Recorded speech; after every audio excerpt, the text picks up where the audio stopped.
السلام عليكم ورحمة الله.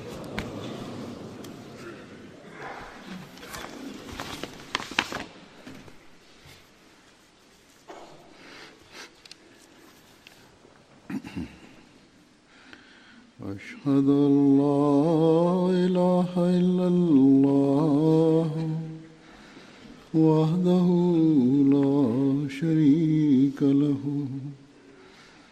وأشهد أن محمدا عبده ورسوله أما بعد فأعوذ بالله من الشيطان الرجيم بسم الله الرحمن الرحيم الحمد لله رب العالمين الرحمن الرحيم مالك يوم الدين إياك نعبد وإياك نستعين اهدنا الصراط المستقيم صراط الذين أنعمت عليهم غير المغضوب عليهم ولا الضالين.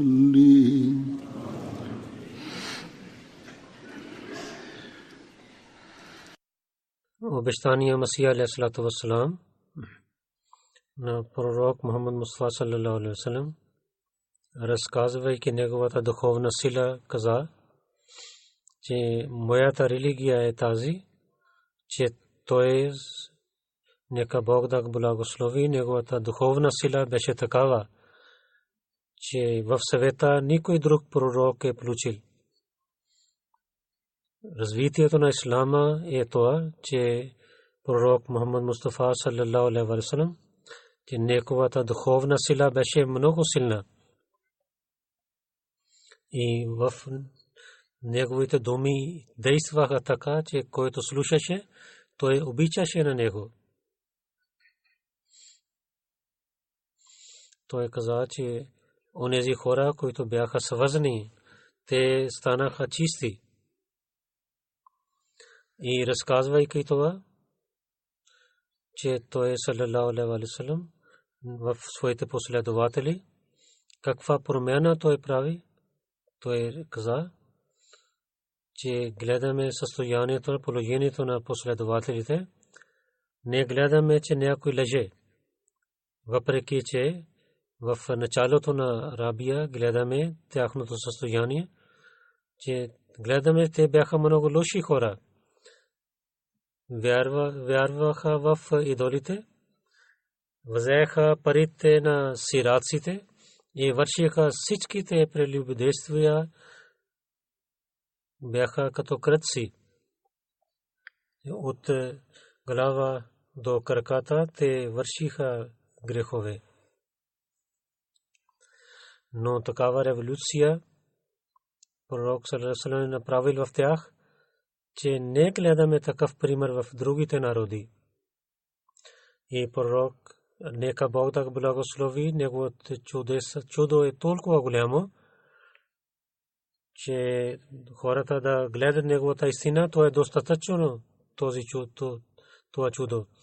Обещания Масия алейхиссалату вассалам каза, че не може да възпитаваме един човек. Това е много трудна работа, да поправим състоянието на един човек. Но тук пророк приготвил един народ, който в вярата си и дадоха пример за предаността си, че като агнета те дадоха живота си за тази истина. Това, което те взеха, това е истина.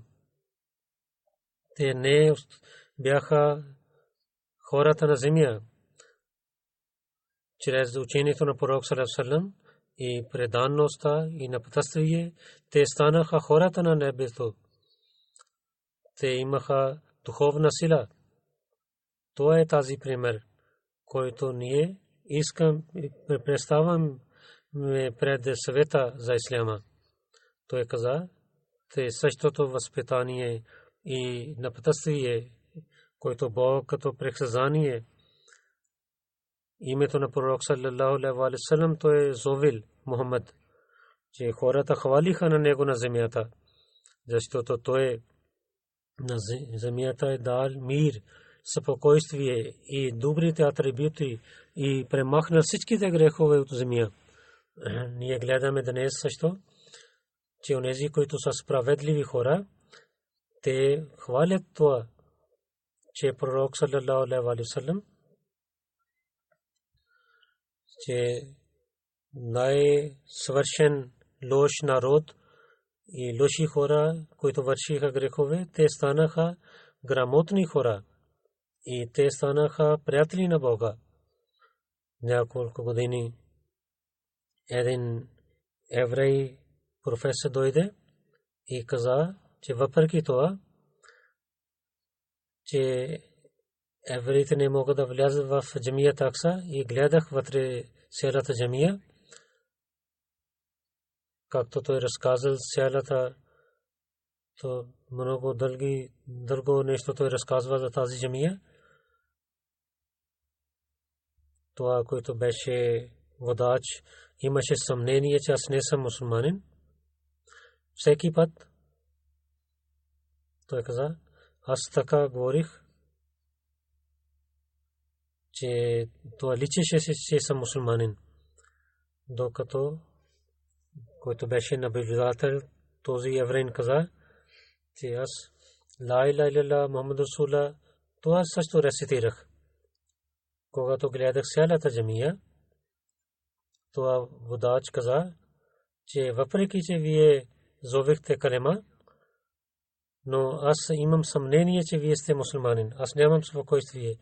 Вие гледахте цяло, кажете истина на мен. Какво е истина? Тогава аз му отговорих, че ти наистина казва. Аз не съм мусулманин. Аз съм евреин. Докато рецитирах калема, ла иляха илlallah, аз вярвам в ла иляха илlallah, че няма Бог освен Бог Аллах. И това, което каза Мухаммад Расулуллах, това също вярвам. Защото аз зная историята на арабите, че какви бяха арабите преди него. Арабите, които бяха преди претендирането на пророк саллаллаху алейхи ва саллям, бяха, това може да поправи само един пророк. Някой световен лидер не може да промени това състояние.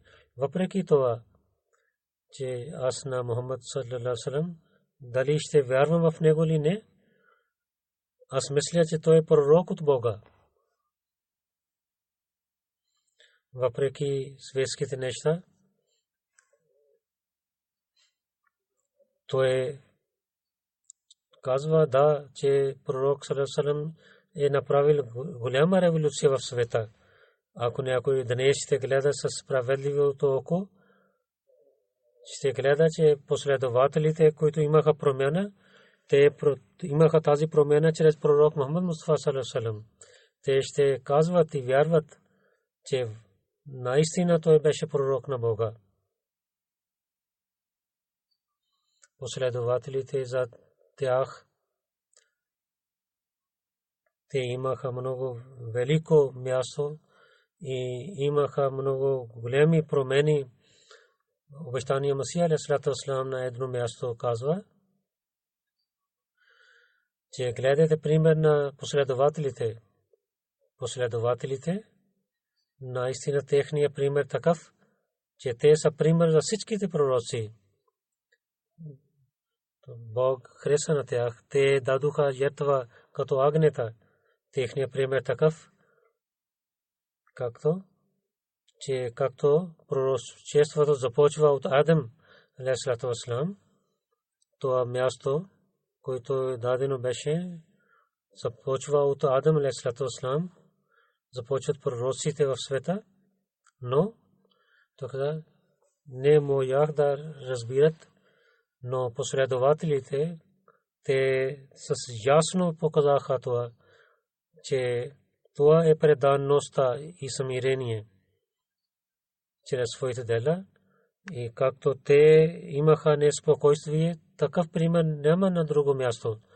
Последователите са чудесни хора, че нека да ги подчиняваме. Те бяха много велики хора.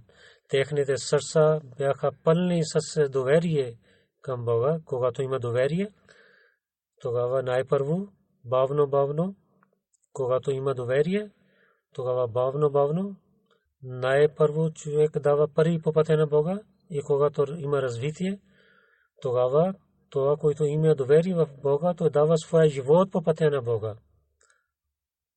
И така, разказвайки великото място на последователите, на едно място обещания Масия алейхиссалату вассалам каза, че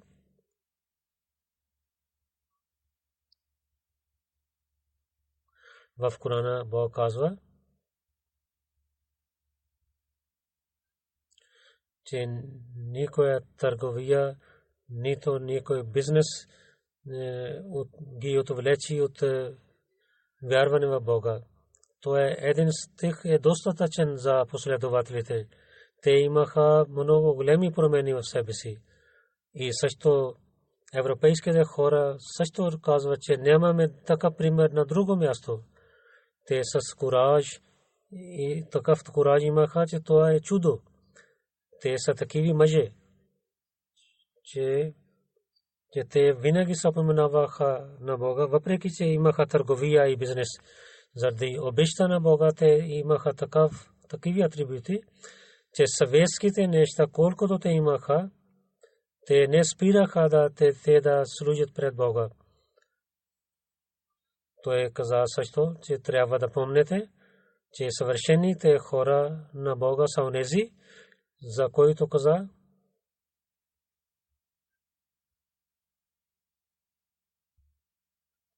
че когато сърцата са свързани с Бога и обичат на Бога, тогава те не отдалечават от Бога. Може да разбираме това положение така, че ако някой дете е болен, където той ще отиде, дали той ще работи на тук или там, но неговото сърце и мисли ще останат при неговото дете. Така и онзи човек, който с Бога има истинската връзка и обича на Бога, тогава той всичките положения те само помнят на своя Бог. Затова последователите, нека Бог да е доволен от тях, те имаха истинската връзка с Бога и те обичаха Бога на така, че те никога не изоставаха на Бога или не отказваха от жертвите заради Бога. Има много примери за последователите. Хазрат Хубаб бин Арт, за него е разказано, че когато той има време да почине,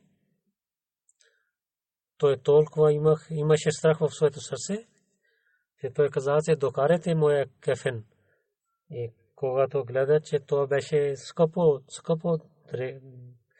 от дреха, той каза, че вие ще дадете толкова скъпо дрехи на мен.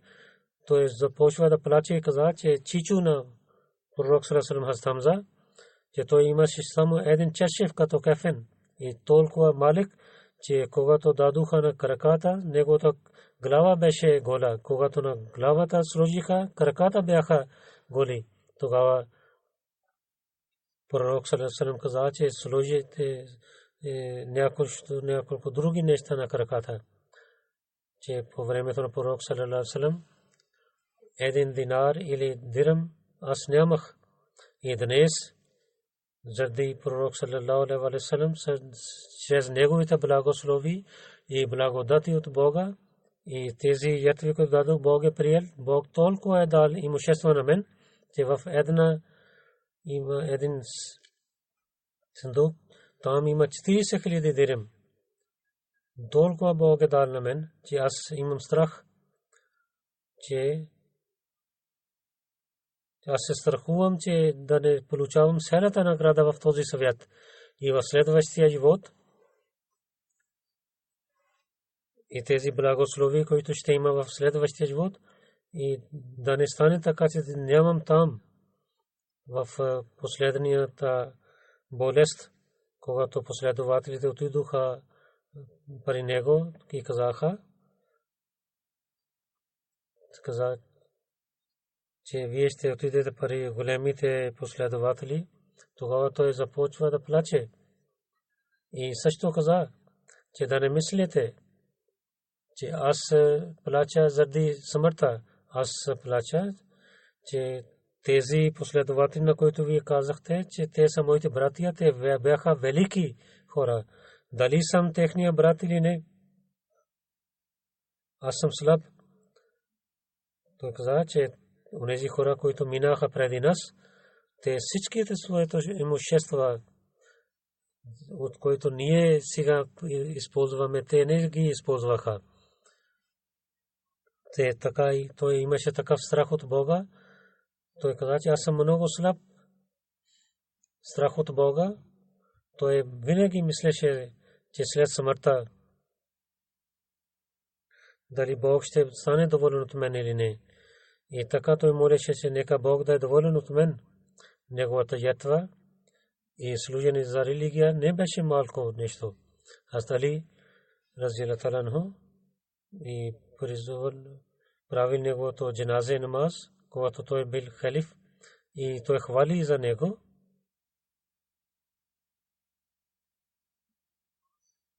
От тези думи Хазрат Хубаб знаем, че колко велик беше той. Той каза, че нека Бог да е милосърден с Хубаб. Той с много обич е приел исляма. И след това той приселил в Медина и така прикарал своя живот, както един муджахид.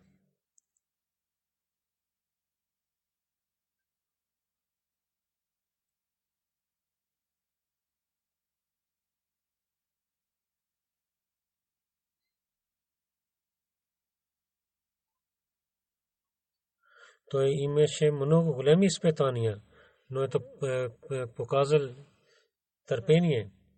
Хазрат Али разияллаху анху каза, Бог ще благослови на такива хора, които вършат добрини.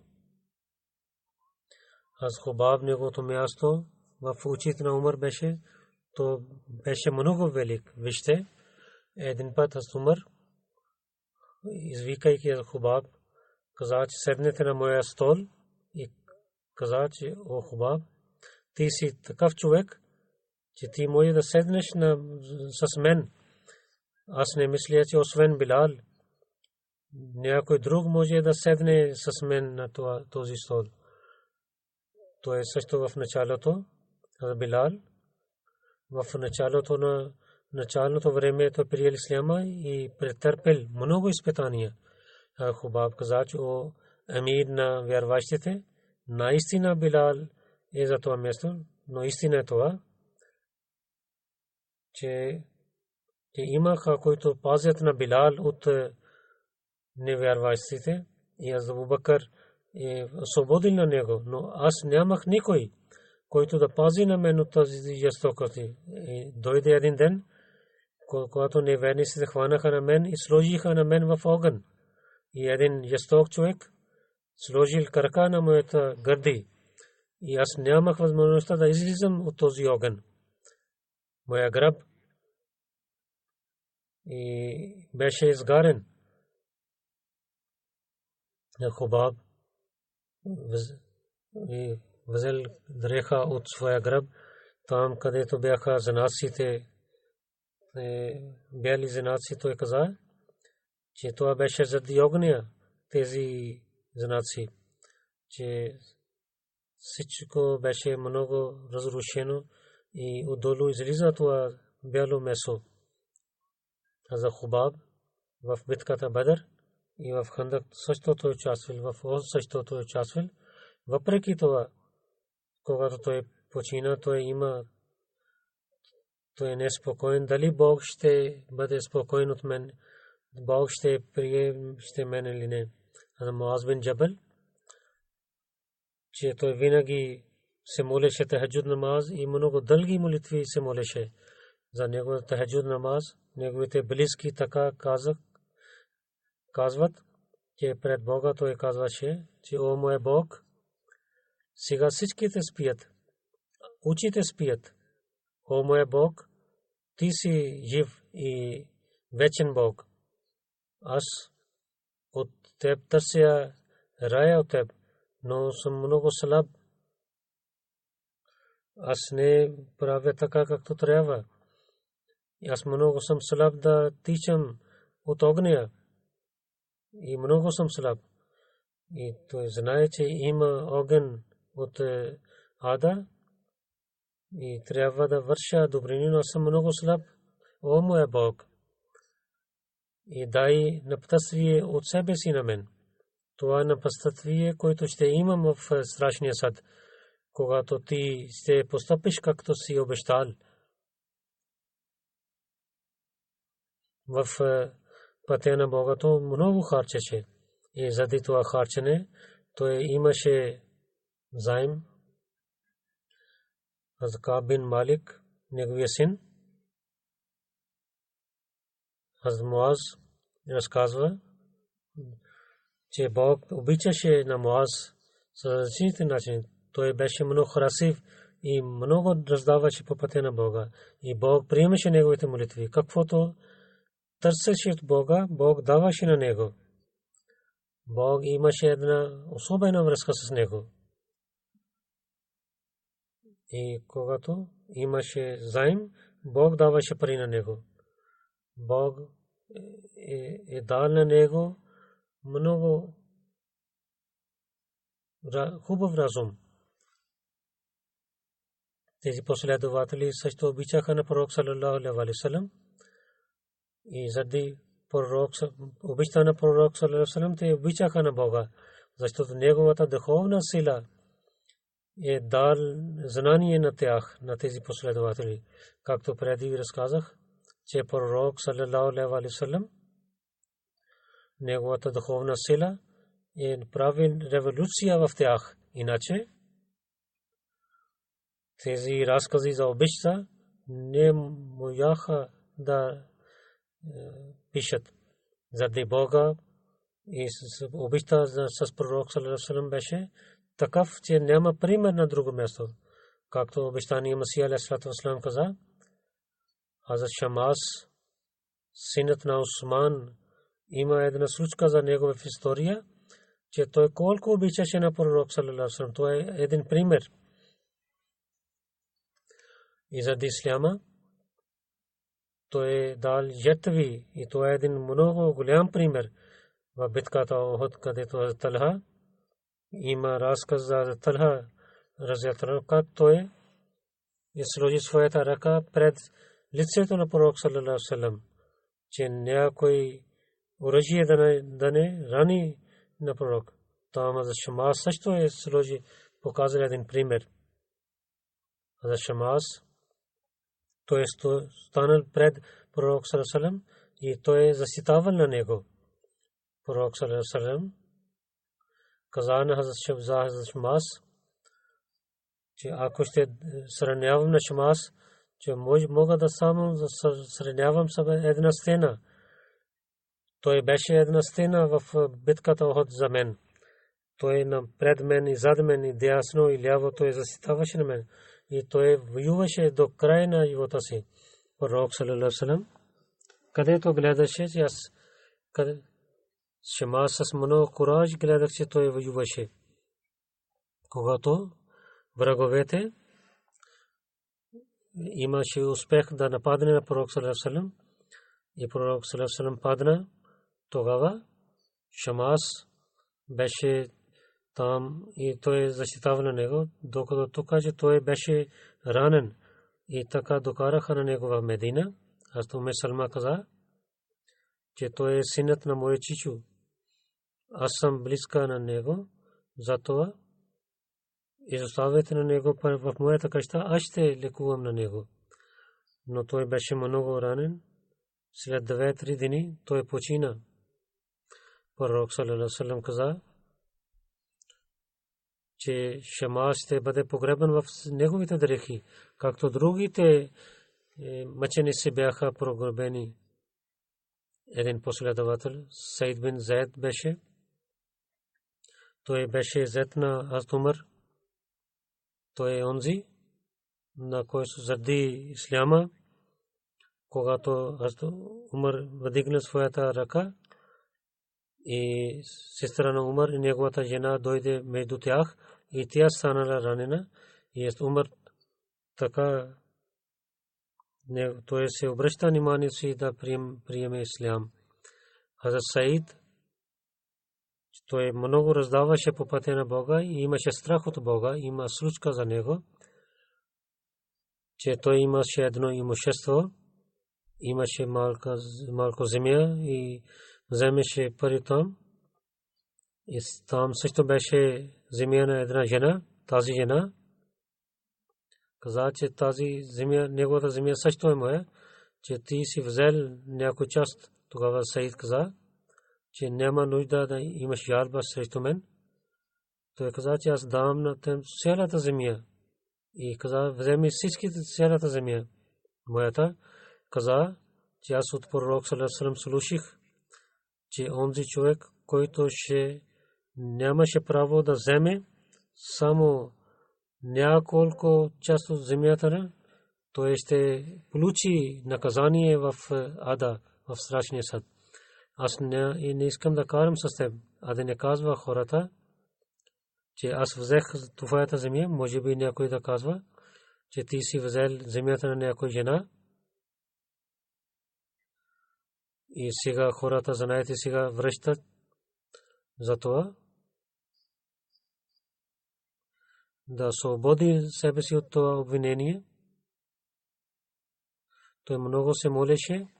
Той се молил, че ако тя е жестока жена, тогава Бог да я хване, да наказва на нея и така да получава наказание. И хората казаха, тази жена беше станала сляпа и стана един пример и Бог наказва на нея в този живот. Да разказва истина и да няма страх от някой. Последователите имаха страх. Хазрат Саид бин Зайд за него разказват, че един ден в Куфа, град Куфа, гвърнер на Амир Муавия, който беше там, той седеше в голямата джамия. Хазрат Саид дойде там. Гвърнер дал на него много уважение и посрещна на него и седнете до мен. По същото време един човек от Куфа, той започна да пасува на Хазрат Али разияллаху анху. Хазрат Саид беше ядосен с него. Не, той мълчал, че седи гвърнер и каза, че аз слушах на пророк саллаллаху алейхи ва саллям, че Абу Бакър, Умар, Усман, Али, Талха, Зубайр бин Алвам, Саад и Абдуррахман бин Ауф, те ще влизат в рая. Той каза, че има 10, аз няма да зовя неговото име. Когато питаха на него, тогава той каза, че аз съм Саид бин Зайд, съм 10-тия човек. Има една традиция от него, че най-повече, че някой да вземе от парите на някой мусулманин, така лихва, когато вземат. Сега мусулманите забравиха това, че всичките хора от големи и малки, ние гледаме, че мусулман от другия мусулманин, те нападат на уважение на другите мусулмани заради своите неща. Хазрат Суайб бин Синан, когато с позволението на Бога мусулманите бяха позволени да приселват, тогава Хазрат Суайб също приселил.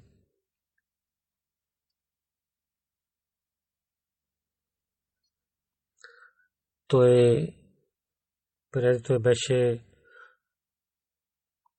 като служител, така той имаше развитие, той стана много голям търговия имаше, той стана много богат човек. когато той приселил, тогава хората на Мека каза, че ти си дошъл като един служител при нас. Аз няма да ти позволяваме да вземеш своите пари с теб. Тогава Сухайб отговори, че аз ще оставя моето имущество тук. Сега ще освободите на мен или не? Така той последно имущество той е дал на мекесите, когато той със сметвато си започна да някои куреши дойдоха след него. Сухайб беше много кураж, лив човек беше, той беше много воюваше, може да воюваше. Той вземайки всичките неща от своето оръжие, той каза положи на земята. Той каза, че о Курайш, вие знаете, аз мога да воювам с добър начин. Докато свършват моите оръжия, вие не може да пристигнете до мен. И след това моя сабия, вие ще воювате с моята сабия. А със спокойствие аз искам да приселя и селото имущество другото, може да вземете това. И с много добър начин и давайки своите пари, той пази своето семейство и със спокойствие той пристигнал в Медина. Когато той пристигна при пророк саллаллаху алейхи ва саллям, че как той е дал всичките пари и пазейки живот и вяра, той е пристигнал тук. Тогава пророк саллаллаху алейхи ва саллям каза, че това беше много добра търговия. Всеки последовател имат свои начини. На едно място Умар каза на Сухайб, ти раздаваш храна, че да не харчиш много пари за това. За Сухайб отговорил, тази храна, която раздавам, това също е подчинение на пророк саллаллаху алейхи ва саллям. Той каза, посветвайки на мен, че онези хора са най-добрите вас, които раздават храна и разказват салам, поздравят на другите. Асаламу алейкум ва рахматуллахи ва баракатуху. На другите хора казва, това е една добрина. И това е знак за добрите хора. Пророк саллаллаху алейхи ва саллям е разказал това. Този съвет, който слушах от пророк саллаллаху алейхи ва саллям, когато пристигна в Медина, той каза тези думи на мен. Аз спомня тези думи и освен, че аз не харчам повече, харча толкова колкото имам. Хазрат Шуайб имаше много велико място в очите на Умар разияллаху анху. Хазрат Умар разияллаху анху каза, когато ще почина, Хазрат Шуайб ще зови моя джаназа. Докато няма новия халиф, той ще води молитва. Хазрат Усама, който беше освободен служител на пророк саллаллаху алейхи ва саллям, той беше синът на Зайд, той беше кисметлив. На той пророк саллаллаху алейхи ва саллям каза, че аз обичам на него. Пророк саллаллаху алейхи ва саллям толкова обичаше на него, че Усама самия каза, че пророк саллаллаху алейхи ва саллям Хазрат Хусейн и на него, на двама, седеше на своите крака и казваше, о моя Бог, обичай на тези двама и аз ги обичам. Но където имаше възпитание за религия, където имаше въпрос, там само и само, там има само заповедите на Бога. Тогава този обич свършва. Хазрат Усама във времето на пророк саллаллаху алейхи ва саллям той беше малък. Когато той почина, той беше 18 годишно момче. Но той участвал в някои битки. В една битка един неверник дойде пред Усама, той зовил калима, но Усама уби на него, че той от страх рецитира калима. Това Усама, аз разказах тази случка пред пророк саллаллаху алейхи ва саллям. Тогава пророк каза, че въпреки той изчел калима, защо ти си убил на този човек? Аз отговорих, че той само за защита разказваше калма. Тогава пророк саллаллаху алейхи ва саллям каза: дали ти си влязъл в неговото сърце? Дали ти си убил на него, въпреки че той е чел калима шахадат? Усама отговорил, че пророк саллаллаху алейхи ва саллям толкова рецитира това изречение. Аз мислих, че преди този ден не бях мусулманин.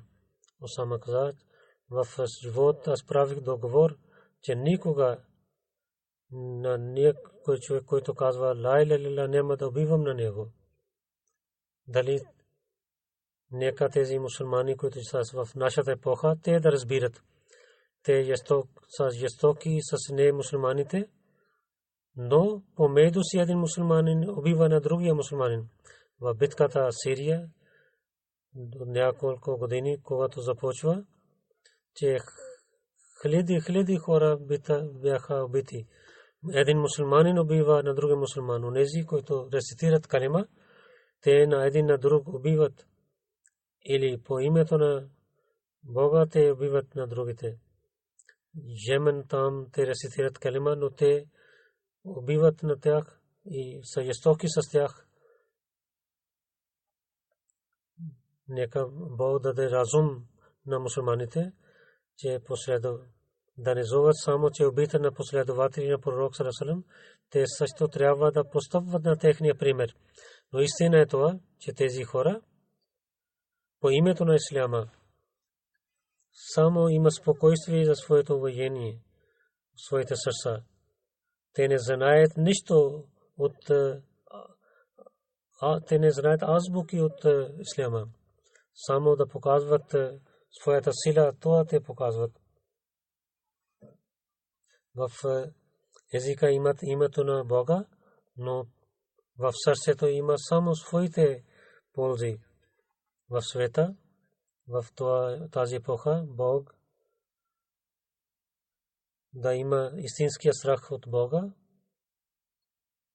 Той е изпратил на обещания Масия алейхи ва салам. Затова, гледайки положението на тези мусулмани, те няма да бъдат възпитавани, докато те вярват. Ние трябва да бъдем благодарни, гледайки на тяхното състояние, и трябва да напредваме да благодарим на Бога, че Бог ни е дал възможността, че ние вярваме на този имам, който Бог е изпратил в тази епоха. Той е служител на пророк саллаллаху алейхи ва саллям. Той е разказан на нас мястото на последователите и посъветва, че ние да вървим след тях. Той каза, че примерите на последователи какви бяха, трябва да това бъде пример за тях и да опитвате да вървете по тези стъпки. Затова това е само начин, чрез който, ако ще представим това пред себе си и ще разбираме неговите думи и ще подчиняваме неговите заповеди, тогава ще станем истинските мусулмани. На едно място той каза, че това е истина, че докато човек своите желания не изостави, не се наведа пред Бога, изостави тези неща, той не може да получава нищо. Той само ще има вреда.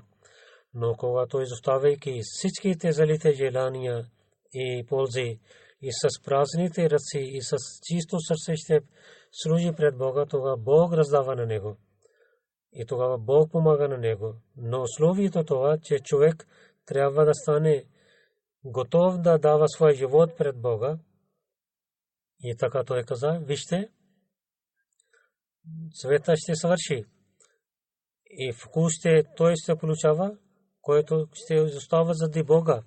Затова онзи човек, който е приближава до Бога, ние гледаме в случките на последователите, те изоставиха всичките неща, Бог ги е раздал.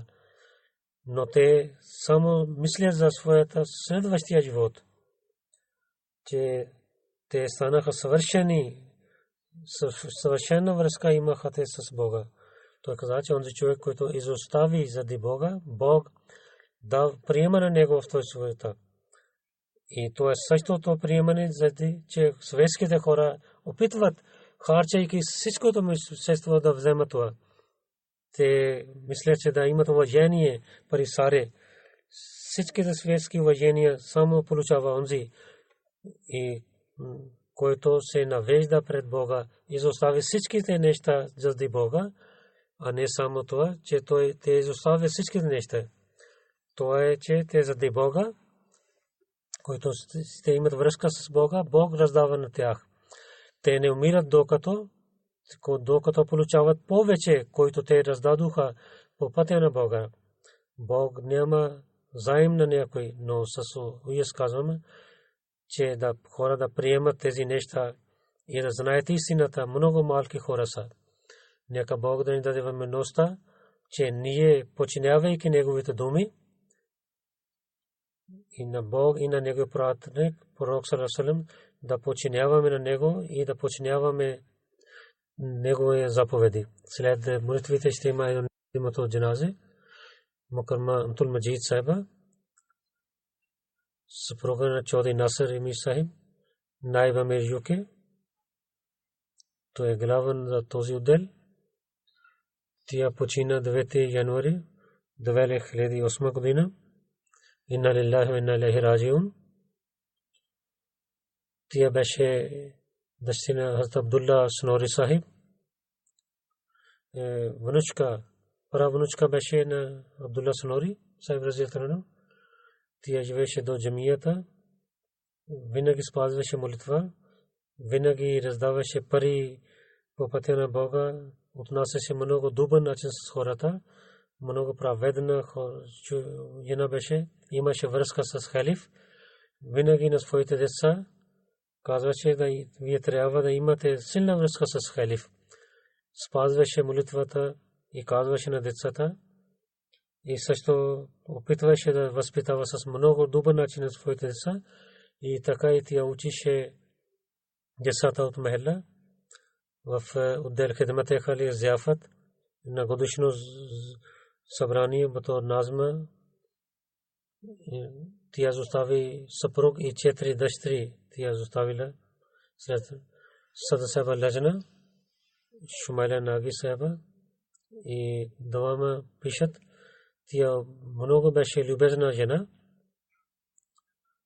и всеки, който срещне с това усещаше. Като назма мехман навази, тя работеше в годишно събрание, с много добър начин свърши своята работа. С много преданност тя смирение върши своята работа. Нека Бог да увеличава нейното място в рая. И нека нейните дъщери също да продължават тези добрини. След молитвата ще има джаназа тук, видимото джаназа, и вие ще се молите в джамията. Аз ще излизам навън.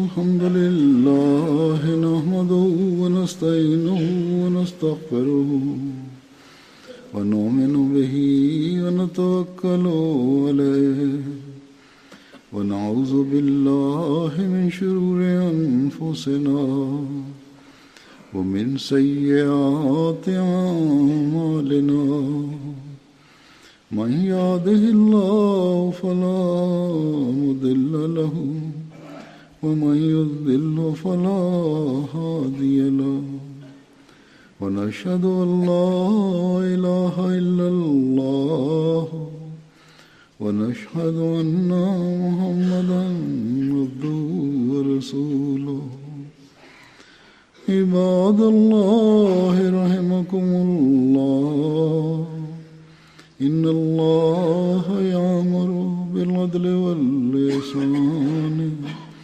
وإيتاء ذي القربى وينهى عن الفحشاء والمنكر والبغي يعظكم لعلكم تذكرون اذكروا الله يذكركم وادعوه يستجب لكم ولذكر الله أكبر.